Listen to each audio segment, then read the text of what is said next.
Vicky murder কেসে আজকে 1/6/2024 prosecution থেকে সরকার পক্ষ থেকে দাবি করা হয়েছে যে রাকেশ বর্মন একজন অ্যারেস্ট হওয়া আসামি, তার কথা মতন দুর্গাবাড়ি চা বাগানের কাছে কোনো একটা শ্মশানে একটা পিস্তল আর 3 রাউন্ড গুলি উদ্ধার হয়েছে। তো এই ঘটনাটা আমরা কোর্টে যাওয়ার পর জানতে পারি। তো তখন আমরা আমাদের ক্লায়েন্ট যে আছে রাকেশ বর্মন, ওর সঙ্গে কথা বলি এবং শুনে আমরা আশ্চর্য হয়ে যাই যে পুরোটা জিনিস হচ্ছে সাজানো নাটক। রাত্রির অ্যারাউন্ড এনসিসি থানাতে রাকেশ বর্মন ছিলেন পুলিশ কাস্টডিতে। রাত্র অ্যারাউন্ড 1টা থেকে 2টোর ভেতরে সেখানে দুজন সাক্ষীকে আনা হয় রাত্রেবেলা, এবং তাদেরকে নিয়ে রাকেশ বর্মনকে নিয়ে গাড়ি দিয়ে পুলিশ যায়। তার এই দুজন সাজানো সাক্ষীর সামনে আগের থেকে ঠিক করে রাখা একটা জায়গা থেকে একটা জং ধরা পিস্তল উদ্ধার করে এবং সেই সঙ্গে 3 রাউন্ড গুলি উদ্ধার করে, যেগুলো আগেই রেখে দেওয়া হয়েছিল। আর রাকেশ বর্মনকে জোর করে সিগনেচার করানো হয় সিজার লিস্টে। তো এই জিনিসটা যে দুজন সাক্ষী যে আগেই থানাতে বসেছিল সেটা যাতে প্রমাণ হয়, থানার রাকেশ বর্মন আমাদের পরিষ্কার ইনস্ট্রাকশন দিয়েছেন যে থানার এনসিসি থানার জিডি রুমের মধ্যে দুজন সাক্ষীকে এনে বসিয়ে রাখা হয়েছিল।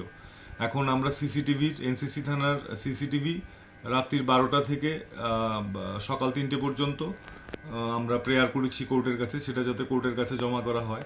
আর এর সঙ্গে আমরা এটাও চেয়েছি যাতে এই মামলার যে তথাকথিত পিস্তল ব্যবহার করা হয়েছে, যেটা উদ্ধার করা হয়েছে বলে পুলিশ বলছে, সেটা যাতে ত্রিপুরাতে নয়, ত্রিপুরার বাইরে কোনো ফরেন্সিক ল্যাবে টেস্ট করা হয়, যাতে বোঝা যায় এই পিস্তল শেষ কবে ব্যবহার হয়েছে এবং এই পিস্তল দিয়ে আদেও ভিকিকে হত্যা করা হয়েছে কিনা।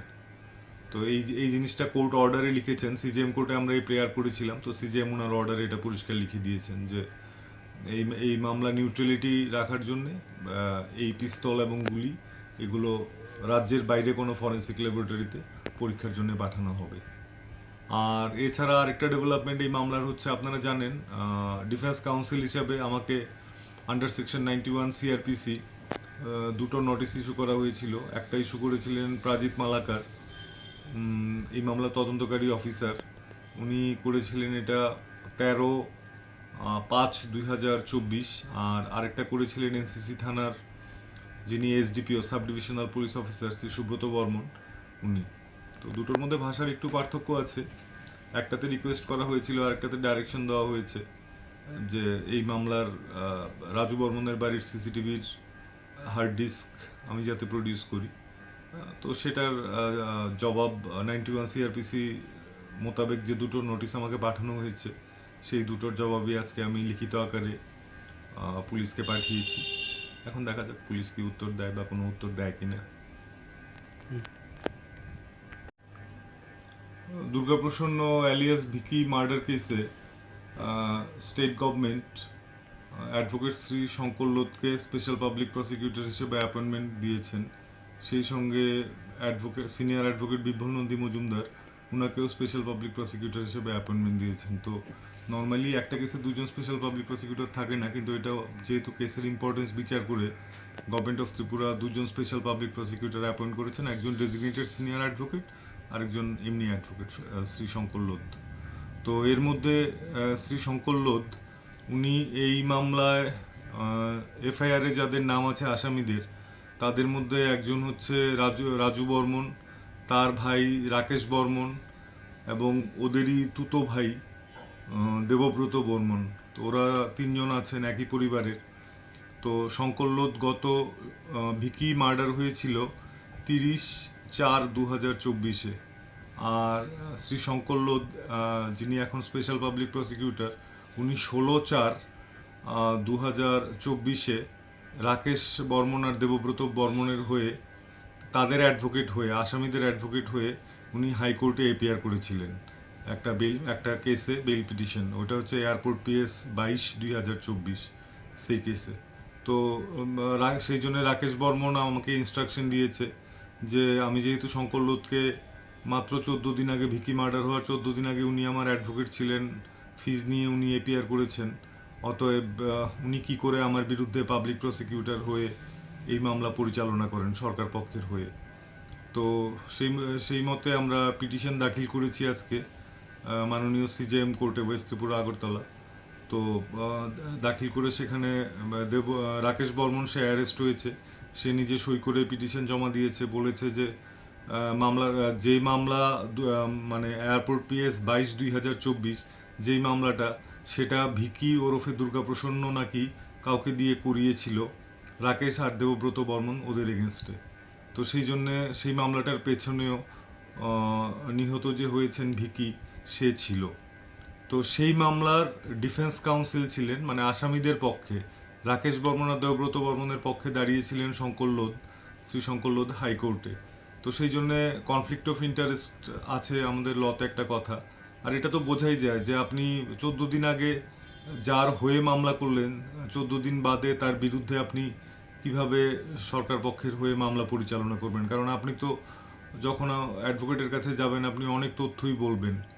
আর রাকেশ বর্মন পরিষ্কার বলেওছে যে যেই মামলাটাতে শঙ্কর লোধকে ওনারা অ্যাপয়েন্ট করেছিলেন, সেই মামলাটার পেছনে ছিল ভিকির হাত। তো তারপর যেহেতু দুজন পাবলিক প্রসিকিউটর আছেন, কোর্ট আজকে অর্ডার দিয়েছেন। আর এই ব্যাপারে আমাদের ত্রিপুরা হাইকোর্টের কাভার্ড জাজমেন্টও আছে যে পাবলিক প্রসিকিউটর যেই হবে, পাবলিক প্রসিকিউটর বা স্পেশাল পাবলিক প্রসিকিউটর, সে আসামি বা বাদীপক্ষ কারুর হয়ে আগে কখনো সওয়াল করতে পারবে না। যদি সওয়াল করে তাহলে উনি পাবলিক প্রসিকিউটরের যে নিউট্রালিটি সেটা হারাবেন, আর সেই জন্যে করতে পারবেন না। তো সেই রুলিংটাও আমরা দিয়েছি হাইকোর্ট সিজেএম কোর্টে। তো মাননীয় সিজেএম একটা ব্যালেন্সড অর্ডার করেছেন। আমার মনে হয়েছে যে এই মামলায় যেহেতু দুজন পাবলিক প্রসিকিউটর আছে, তো সেই জন্যে রাকেশ বর্মন বা দেবব্রত রাকেশ বর্মনের যে অলরেডি অ্যারেস্ট হয়েছে, ওর শুনানি হলে সিনিয়র অ্যাডভোকেট শ্রী বিপ্লব নন্দী মজুমদার উনি এপিআর করবেন, আর অন্যান্যদের ক্ষেত্রে শ্রী শঙ্কর লোধ করতে পারবেন।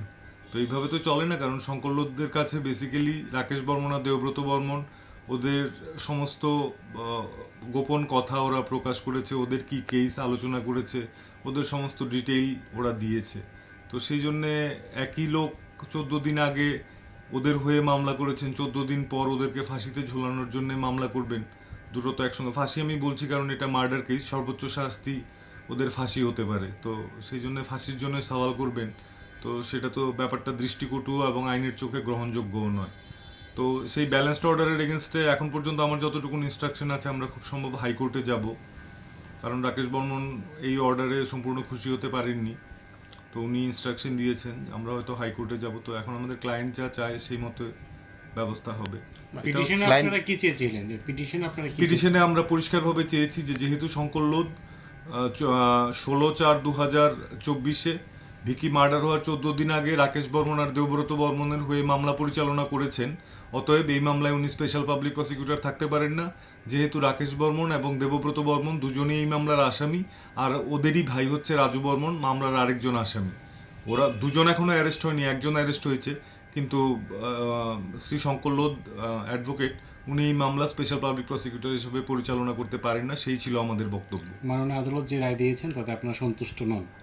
আমার ক্লায়েন্ট অ্যাপারেন্টলি সন্তুষ্ট নয়, কারণ বিপ্লব নন্দী মজুমদার যদি করেন, এটা মামলা ওভাবে বিচ্ছিন্ন করা যায় না যে আপনি একজনের হয়ে করবেন, কারণ সাক্ষ্য প্রমাণ সমস্ত কিছু জমা পড়ে সব আসামিদের এগেনস্টেই। তো সেই জন্যে ওইভাবে ভাগ আমার মতেও করা যায় না। তো আমার ক্লায়েন্টও চায় যে